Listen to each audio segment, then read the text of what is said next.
மதகடிப்பட்டு ஸ்ரீ மணக்குள விநாயகர் பொறியியல் கல்லூரியின் பட்டமளிப்பு விழா 2 நாட்கள் வெகு சிறப்பாக வரலாற்று பெருமைமிக்க நிகழ்வாக நடைபெற்றது. முதன்மை இடங்களை பிடித்து தங்கப்பதக்கம் பெற்ற மாணவர்கள் மற்றும் பட்டம் பெற்ற மாணவர்கள், அவர்களின் பெற்றோர்கள் என இவ்விழாவை 2 நாட்கள் கொண்டாடி மகிழ்ந்தனர். 4 அமர்வுகளாக நடைபெற்ற இவ்விழாவில் முதன்மை மதிப்பெண் பெற்ற 75 மாணவர்களுக்கு தங்கப்பதக்கமும் பரிசு தொகையும் என மொத்தம் 6100 இளங்கலை மற்றும் முதுகலை மாணவர்கள் பட்டங்களையும் பதக்கங்களையும் பெற்றனர். ஸ்ரீ மணக்குள விநாயகர் பொறியியல் கல்லூரியின் இயக்குனர் மற்றும் முதல்வர் டாக்டர் வெங்கடாஜலபதி அனைவரையும் வரவேற்றார். மேலும் கல்லூரியின் அனைத்து சிறப்பு அம்சங்களையும் சாதனைகளையும் எடுத்துரைத்து ஆண்டறிக்கை வாசித்தார். இந்த பட்டமளிப்பு விழாவினை தக்ஷஷீலா பல்கலைக்கழகத்தின் வேந்தர் மற்றும் ஸ்ரீ மணக்குள விநாயகர் கல்வி குழுமத்தின் தலைவர் மற்றும் மேலாண் இயக்குனர் தனசீகரன் தொடங்கி வைத்து தலைமை உரை ஆற்றினார். தமது உரையில் கல்வி என்பது வேலைவாய்ப்பு பெறுவதற்கான கருவி மட்டும் அல்ல என்பதையும், அது மாணவர்களை முழுமையான நற்பண்புடைய குடிமகனாக மாற்றும் சக்தியாகும் என்பதையும் எடுத்துரைத்து பட்டம் பெற்ற மாணவர்களுக்கும் வந்திருந்த பெற்றோர்களுக்கும் வாழ்த்தினையும் பாராட்டினையும் தெரிவித்து உரையாற்றினார். ஸ்ரீ மணக்குள விநாயகர் கல்வி குழுமத்தின் பொருளாளர் ராஜராஜன் தமது உரையில் வளர்ந்து வரும் தொழில்நுட்பத்திற்கேற்ப இளைஞர்களும் தங்களை வளர்த்து கொண்டு எதையும் விரைவாக கற்றுக்கொள்ள வேண்டும் என்பதை வலியுறுத்தினார். முன்னாள் மாணவர்கள் சந்திப்பு கூட்டம் நடைபெற வேண்டிய அவசியத்தை எடுத்துரைத்து பட்டம் பெற்ற மாணவர்களுக்கு தமது வாழ்த்தினை தெரிவித்து உரையாற்றினார். இவ்விழாவில் ஸ்ரீ மணக்குள விநாயகர் கல்வி குழுமத்தின் செயலாளர் டாக்டர் நாராயணசாமி கேசவன், இணை செயலாளர் வேலாயுதம் ஆகியோர் கலந்து கொண்டு முன்னிலை வகித்தனர். முதல் நாள் முதல் அமர்வில் 19ஆம் பட்டமளிப்பு விழா நடைபெற்றது. இதில் புதுடில்லி அகில இந்திய தொழில்நுட்ப கல்வி அமைப்பு AICTI மேனாள் தலைவர் பேராசிரியர் சீதாராம் கலந்து கொண்டு சிறப்புரையாற்றினார். அவர் தமது உரையில் தொழில்நுட்பம் மற்றும் மாற்றங்கள் நிறைந்த உலகில் மாணவர்கள் புதிய திறன்களை கற்றுக்கொள்வது எதிர்கால வெற்றிக்கு அடித்தளம் என்று உரையாற்றியதோடு மாணவர்களுக்கு பட்டங்களையும் பதக்கங்களையும் வழங்கி சிறப்பித்தார். 2026 வானொலி ஒலிபரப்பில் பத்மஸ்ரீ விருதாளர் புதுடில்லி CEMCA மேலாண் இயக்குனர் டாக்டர் ஸ்ரீதர் கலந்து கொண்டு சிறப்புரையாற்றினார். அவர் தமது உரையில் பட்டம் பெற்ற மாணவர்கள் இலக்கை அடைய தொடர்ந்து முயற்சி செய்தல் வேண்டும் என்பதையும், எதையும் முழு முயற்சியோடு செய்தால் வெற்றி நிச்சயம் என்பதையும் விளக்கி உரைத்து சிறப்புரையாற்றினர். பெங்களூர் எதனோடெக் அகாடமி சொல்யூஷன்ஸ் நிறுவனத்தின் தலைவர் மற்றும் தலைமை நிர்வாக அதிகாரி டாக்டர் கிரண் ராஜண்ணா அவர்கள் தமது உரையில் பட்டம் பெற்ற இளைஞர்கள் தங்கள் திறன்களை மென்மேலும் வளர்த்துக் கொள்ள வேண்டும் என்றும், சர்வதேச தேவைகளை பூர்த்தி செய்யும் வகையில் அவர்களது பங்களிப்பு இருத்தல் வேண்டும் என்றும் கூறி சிறப்புரையாற்றினார். முதல் நாள் 2ஆம் அமர்வில் 20ஆம் பட்டமளிப்பு விழா நடைபெற்றது. இதில் சென்னை டாடா ஆலோசனை சேவைகள் பிரிவின் மண்டல தலைவர் அலெக்ஸ் துரைசாமி கலந்து கொண்டு சிறப்புரையாற்றினார். தமது உரையில் செயற்கை நுண்ணறிவு என்பது மனிதர்களின் வேலையை பறிப்பது அல்ல என்றும், மனிதர்கள் தங்கள் வேலையை விரைந்து முடிக்க பயன்படும் உதவியாளர் என்பதையும் வலியுறுத்தி சிறப்புரையாற்றினார். 2ஆம் நாள் முதல் அமர்வில் 21வது பட்டமளிப்பு விழா நடைபெற்றது. இதில் இந்திய அரசின் முதன்மை அறிவியல் ஆலோசகர் டாக்டர் சிந்துர கணபதி கலந்து கொண்டு உரையாற்றினார். தமது உரையில் மாற்றமே அடிப்படை ஆர்வத்தை உருவாக்குவது என்பதையும், எதையும் கணிக்காமல் கவனத்துடன் முன்னேற வேண்டும் என்று வலியுறுத்தி வெற்றி பெற்ற மாணவர்களுக்கும் வந்திருந்த பெற்றோர்களுக்கும் வாழ்த்தினையும் பாராட்டினையும் வெளிப்படுத்தி சிறப்புரையாற்றினார். சென்னை விப்ரோ லிமிடெட் மற்றும் துணை தலைவர் மற்றும் விநியோக தலைவர் அமெரிக்கா அனுராதா முத்துசுவாமி தமது உரையில் செயற்கை நுண்ணறிவை திரும்ப கையாண்டு வாழ்வில் முன்னேற வேண்டும் என்றும், தொழில்நுட்ப அறிவு, தொழில்துறை புரிதல், தெளிவான நோக்கம் ஆகியவற்றை இணைக்கும் பொறியாளர்களுக்கு சிறந்த எதிர்காலம் அமையும் என்பதையும் வலியுறுத்தி சிறப்புரையாற்றினார். 2ஆம் நாள் 2ஆம் அமர்வில் 22வது பட்டமளிப்பு விழா நடைபெற்றது. தலைமை பண்பை மாணவர்கள் வளர்த்துக் கொள்ள வேண்டும் என்பதையும், தொழில்நுட்ப அறிவு, தொடர்பு கொள்ளும் திறன், குழு பணித்திறன், புதுமை சிந்தனை, நேர மேலாண்மை, மன வலிமை ஆகியவற்றை கைக்கொள்ள வேண்டும் என்பதை வலியுறுத்தினார். மேலும் எதிர்காலம் மாணவர்களின் திறமையை எதிர்நோக்கி காத்திருக்கிறது என்பதை சுட்டிக்காட்டி மாணவர்களுக்கு பட்டங்களையும் பதக்கங்களையும் வழங்கி சிறப்பித்தார். இந்த பட்டமளிப்பு விழாவில் ஸ்ரீ மணக்குள விநாயகர் பொறியியல் கல்லூரியின் தொழில்நுட்ப பிரிவில் மின்னியல் மற்றும் மின்னணு பொறியியல் துறை இளங்கலை மற்றும் முதுகலை மாணவர்கள், மின்னணு மற்றும் தொலைத்தொடர்பு பொறியியல் துறை இளங்கலை மற்றும் முதுகலை மாணவர்கள், கணினி பொறியியல் துறை இளநிலை மற்றும் முதுநிலை மாணவர்கள், தகவல் தொழில்நுட்பத்துறை இளநிலை மற்றும் முதுநிலை மாணவர்கள், கருவியியல் மற்றும் கட்டுப்பாட்டு பொறியியல் துறை, இளநிலை மற்றும் இயந்திரவியல் பொறியியல் துறை மாணவர்கள், கட்டிட பொறியாளர் துறை மாணவர்கள், உயிரி மருத்துவ பொறியியல் மாணவர்கள், மெக்ட்ரானிக்கல் பொறியியல் மாணவர்கள், கணினி அறிவியல் மற்றும் வணிக அமைப்பு மாணவர்கள், கணினி மற்றும் தொடர்பு பொறியியல் மாணவர்கள், செயற்கை நுண்ணறிவு மற்றும் தரவு அறிவியல் மாணவர்கள், ஆடை வடிவமைப்பு தொழில்நுட்ப மாணவர்கள், முதுகலை வணிக மேலாண்மை மாணவர்கள், முதுகலை கணினி பயன்பாட்டியல் மாணவர்கள், கலை மற்றும் அறிவியல் மாணவர்கள், அலைடு ஹெல்த் சயின்ஸ் மாணவர்கள், ஆர்கிடெக்சர் மாணவர்கள் பட்டங்களை பெற்றனர். இவ்விழாவில் கல்லூரியின் தேர்வு கட்டுப்பாட்டாளர் doctor Jayakumar, academic dean doctor Anbumalar, academic dean doctor Arivazhagan, கல்லூரியின் ஆராய்ச்சித்துறை டீன் டாக்டர் வேல்முருகன், கல்லூரியின் வேலைவாய்ப்பு துறை dean doctor Kailasam, school of architecture முதல்வர் மனோகரன், கலை மற்றும் அறிவியல் துறை dean doctor Muthulakshmi, allied health science dean doctor Muthukumar, வேளாண்மை மற்றும் தோட்டக்கலை துறை dean doctor Mohammed Yasin, physiotherapy dean doctor Vivek, school of pharmacy dean doctor Dhanalakshmi, கல்வித்துறை டாக்டர் வின்சென்ட் அற்புதம் மற்றும் அனைத்து துறை தலைவர்கள் கலந்து கொண்டனர்.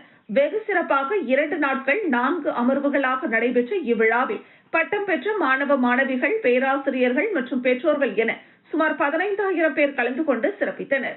இவ்விழாவின் நன்றி உரையினை கல்லூரியின் தேர்வு கட்டுப்பாட்டாளர் டாக்டர் ஜெயக்குமார் வழங்கினார்.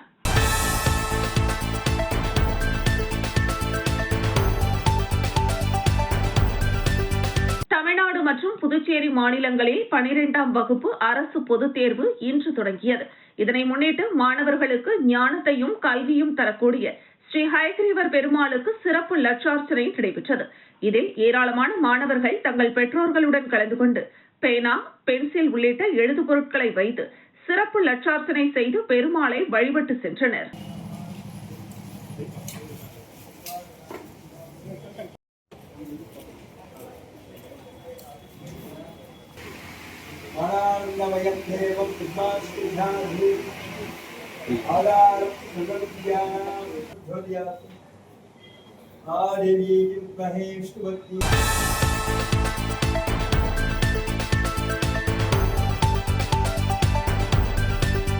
புதுச்சேரியில் எய்ட்ஸ் கட்டுப்பாட்டு சங்கத்தில் பணிபுரியும் கிருஷ்ணமூர்த்தி மற்றும் சேதுராமன் ஆகியோர் திருநங்கைகள் மீது பாலியல் துன்புறுத்தல் நிகழ்த்தியதாக புகார் வந்துள்ளது.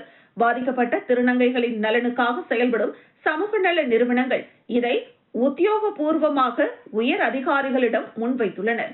கடந்த 2024ஆம் ஆண்டு முதல் 2026 வரை 189 இலக்கு மக்களில் சிலர் HIV மற்றும் பால்வினை நோய்களால் பாதிக்கப்பட்டிருப்பது கண்டறியப்பட்டு சிகிச்சை வழங்கப்பட்டு வருகிறது.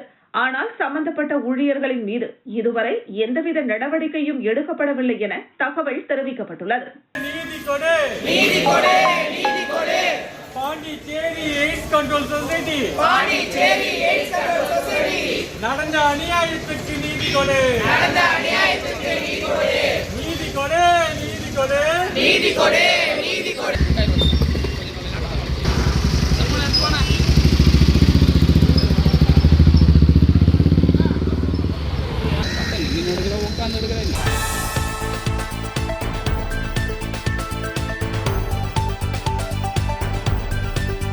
அரும்பார்த்தபுரம் திருக்குறளார் நகர் விநாயகர் ஆலயத்தில் சிறப்பு நிகழ்ச்சி நடைபெற்றது.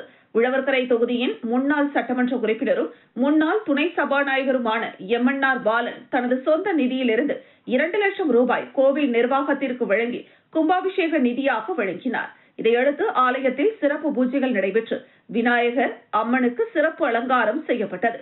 கோவில் நிர்வாகம் முன்னாள் சட்டமன்ற உறுப்பினரை கௌரவித்தனர். பூஜையில் கலந்து கொண்ட சுமார் 300க்கும் மேற்பட்டவர்களுக்கு நலத்திட்ட உதவிகள் வழங்கி வாழ்த்து தெரிவிக்கப்பட்டது. இதனைத் தொடர்ந்து அன்னதானமும் நடைபெற்றது. பக்தர்கள் அதில் கலந்து கொண்டனர். நிகழ்ச்சியில் காங்கிரஸ் கட்சியின் தொகுதி நிர்வாகிகள், எம்என்ஆர் பேரவை நிர்வாகிகள், கோவில் அறங்காவலர் குழு நிர்வாகிகள், ஊர் பொதுமக்கள், பெண்கள் என ஏராளமானோர் கலந்து கொண்டனர்.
அரசு மருத்துவமனையில் தனியார் மூலம் ஒப்பந்த துப்புரவு பணியாளர்கள் ஓராண்டிற்கு மேலாக பணியாற்றி வருகின்றனர். இவர்களுக்கு சம்பள உயர்வு வழங்க வேண்டும் என பல மனுக்கள் கொடுத்தும் தொழிலாளர் துறையிடம் புகார் தெரிவித்தும் நடவடிக்கை இல்லை. இதனால் அரசு பொது மருத்துவமனை மற்றும் அனைத்து ஆரம்ப சுகாதார நிலையம் முன்பு துப்புரவு பணியாளர்கள் 1 மணி நேர பணி புறக்கணிப்பு போராட்டத்தில் ஈடுபட்டனர். அவர்களுக்கு ஆதரவாக பாமக தொழிற்சங்கத்தினர் போராட்டத்தில் ஈடுபட்டனர். தற்பொழுது வழங்கும் 10,000 ரூபாய் சம்பளத்திற்கு பதிலாக குறைந்தபட்சம் 15,000 ரூபாய் வழங்க வேண்டும் என வலியுறுத்தினர். இந்த நிகழ்வில் காவல்துறை இயக்குநர் ஷாலினி சிங், காவல்துறை துணைத் தலைவர் சத்யசுந்தரம், காவல்துறை முதுநிலை கண்காணிப்பாளர்கள் கலைவாணன், ராகவ், திவ்யா, லட்சுமி சௌஜன்யா, நித்யா ராதாகிருஷ்ணன் உள்ளிட்ட முதுநிலை காவல் கண்காணிப்பாளர்கள் மற்றும் ஆய்வாளர்கள் கலந்து கொண்டனர். விழா இறுதியில் காவல்துறையின் ஒத்துழைப்பு மற்றும் அர்ப்பணிப்பு உணர்வை உள்துறை அமைச்சர் பாராட்டியதுடன் எதிர்காலத்திலும் இதே உற்சாகத்துடன் பணியாற்ற வேண்டும் என்று கேட்டுக் கொண்டார்.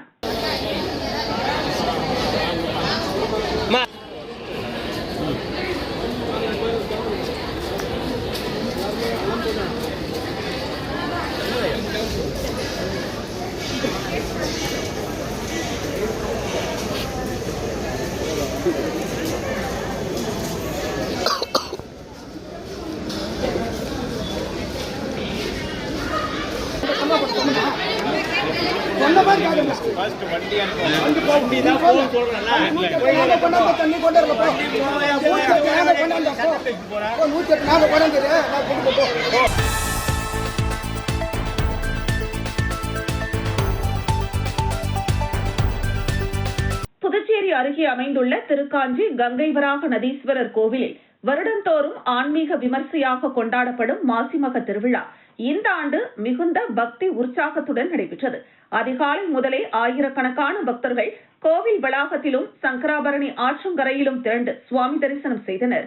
மாசி மாதத்தில் மகம் நட்சத்திர தினத்தை முன்னிட்டு மூலவருக்கு சிறப்பு அபிஷேகம், அலங்காரம் மற்றும் தீபாராதனை நடைபெற்றது.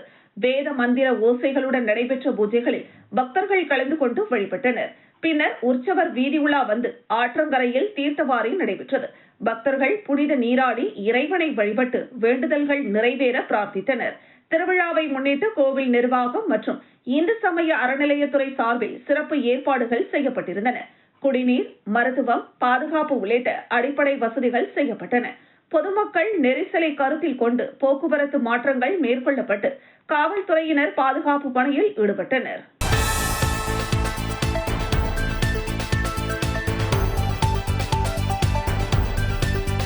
புதுச்சேரி நல்லவாடு மீனவ கிராமத்தில் எழுந்தருளியுள்ள அருள்மிகு ஸ்ரீ தில்லையம்மன் கோவில் 2ஆம் ஆண்டு மாசிமக கடல் தீர்த்தவாரி பெருவிழா இன்று வெகு விமரிசையாக நடைபெற்றது. மாசிமக விழாவானது கடந்த வாரம் கணபதி பூஜையுடன் தொடங்கி தொடர்ந்து தில்லை அம்மனுக்கு பல்வேறு அபிஷேக ஆராதனைகள் நடந்து வந்த நிலையில் முக்கிய நாளான மாசி மகமான இன்று அருள்மிகு ஸ்ரீ தில்லையம்மன் கடற்கரையில் தீர்த்தவாரிக்கு எழுந்தருளினார். இந்த நிகழ்ச்சியில் சிறப்பு விருந்தினராக துணைநிலை ஆளுநர் கைலாஷ்நாதன், சபாநாயகர் செல்வம் ஆகியோர் கலந்து கொண்டனர். அவர்களுக்கு ஆலயத்தின் நிர்வாகம் சார்பில் சிறப்பு பூரண கும்ப மரியாதை அளிக்கப்பட்டது. தொடர்ந்து கடற்கரைக்கு சென்ற துணைநிலை ஆளுநர் கைலாஷ்நாதன் தீர்த்தவாரிக்கு எழுந்தருளிய ஸ்ரீ தில்லை அம்மனை சுவாமி தரிசனம் செய்தார். இந்த நிகழ்ச்சியில் பாஜக மாநில செயலாளர் ராமு மற்றும் அக்ரி கணேஷ், நல்லவாடு வடக்கு மீனவ கிராம பஞ்சாயத்தாளர்கள் மற்றும் ஊர் பொதுமக்கள், இளைஞர்கள், பெண்கள் என அனைவரும் திரளாக கலந்து கொண்டனர். தொடர்ந்து பக்தர்களுக்கு கோவில் நிர்வாகம் சார்பில் அறுசுவை உணவாக அன்னதானம் வழங்கப்பட்டது. மாசிமக திருவிழாவிற்கான ஏற்பாடுகளை நல்லவாடு வடக்கு பஞ்சாயத்தாளர்கள் மற்றும் கிராமவாசிகள், இளைஞர்கள் செய்திருந்தனர்.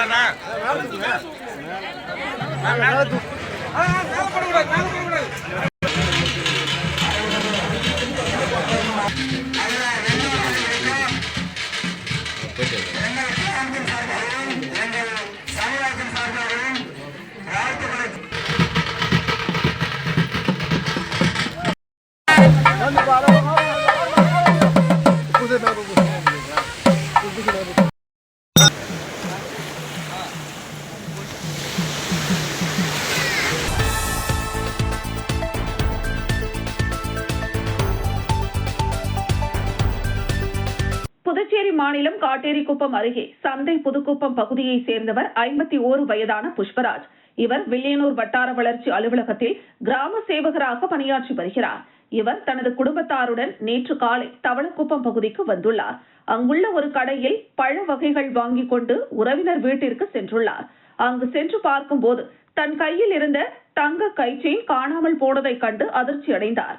இதுகுறித்து தவளக்குப்பம் காவல் நிலையத்தில் புஷ்பராஜ் புகார் அளித்தார்.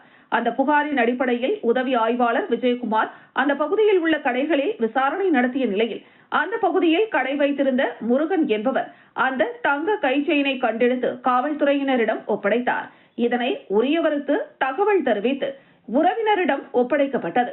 கண்டெடுக்கப்பட்ட தங்க செயினின் மதிப்பு சுமார் 3,50,000 ரூபாய் இருக்கக்கூடும் என்பதால் முருகனுக்கு காவல்துறையினர் பொன்னாடை அணிவித்து வாழ்த்து தெரிவித்தனர்.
புதுச்சேரி நல்லவாடு தெற்கு மீனவ கிராமத்தில் மாசிமக தீர்த்தவாரி விழா கடற்கரையில் வெகு விமரிசையாக நடைபெற்றது. இந்த தீர்த்தவாரியில் நல்லவாடு, புதுக்குப்பம், நரம்பை, பனித்திட்டு, பூரணாங்குப்பம், அரியங்குப்பம் உள்ளிட்ட 100க்கும் மேற்பட்ட கிராமங்களில் இருந்து உற்சவ மூர்த்திகள் நல்லவாடு தெற்கு கடற்கரையில் எழுந்தருளி பக்தர்களுக்கு அருள் பாலித்தனர். இதில் அரியங்குப்பத்தில் இருந்து தீர்த்தவாரியில் கலந்து கொண்ட ஸ்ரீ சுப்பிரமணியர் சுவாமிக்கு 2,25,000 ரூபாய் மதிப்பில் 10 ரூபாய், 50 ரூபாய், 100 ரூபாய், 200 ரூபாய் மற்றும் நாணயங்கள் மற்றும் சாக்லேட்டுகளால் அலங்கரிக்கப்பட்ட உற்சவ மூர்த்தி பக்தர்களுக்கு அருள் பாலித்தார். மேலும் தீர்த்தவாரியில் கலந்து கொண்ட பக்தர்கள் ஸ்ரீ சுப்பிரமணியர் சுவாமியை போட்டோ எடுத்தும் செல்ஃபி எடுத்தும் மகிழ்ந்தனர். மாசிமக திருவிழாவில் பொதுமக்களுக்கு அறுசுவை உணவு வழங்கப்பட்டது. இந்த நிகழ்ச்சிக்கான ஏற்பாட்டினை தீர்த்தவாரி திருவிழாவை நல்லவாடு தெற்கு மீனவ கிராம பஞ்சாயத்தாளர்கள் மற்றும் ஊர் முக்கியஸ்தர்கள், பெரியோர்கள், இளைஞர்கள் செய்திருந்தனர்.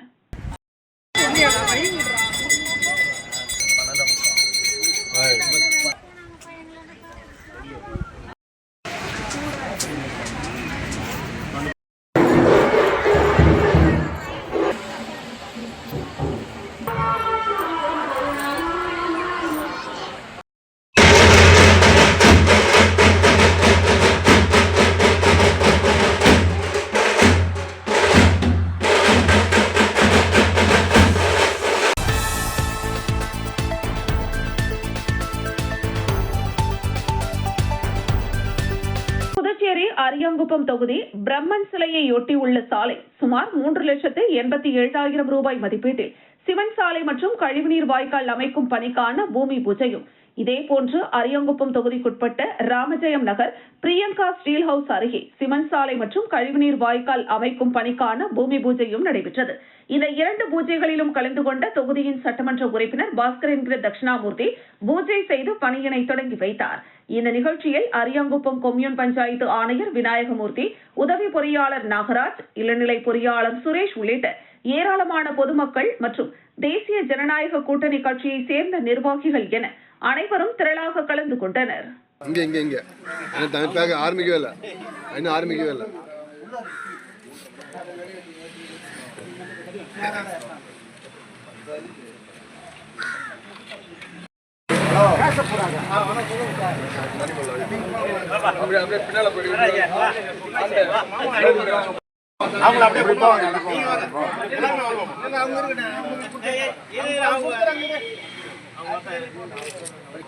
கேக்குறாங்க அப்படிலாம் கிடையாது. நாம வந்து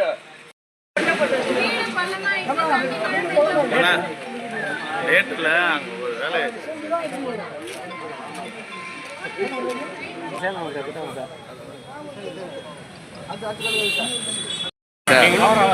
செட் பண்ணிங்க இதெல்லாம் இன்னும் இருக்குது எல்லாத்தையும் வரதான் அதுக்காக ஏற்பாடு செய்து கொடுத்து அதுவும் கஷ்ட டைம் பண்ணாலும் ஓகேண்ணா ஓகேண்ணா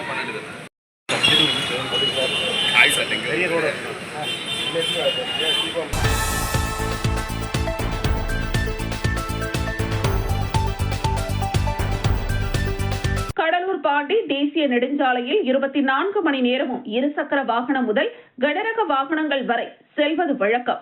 ரெட்டிச்சாவடி காவல் நிலையம் அருகில் ரமேஷ் என்பவர் விவசாயம் செய்து வருகிறார்.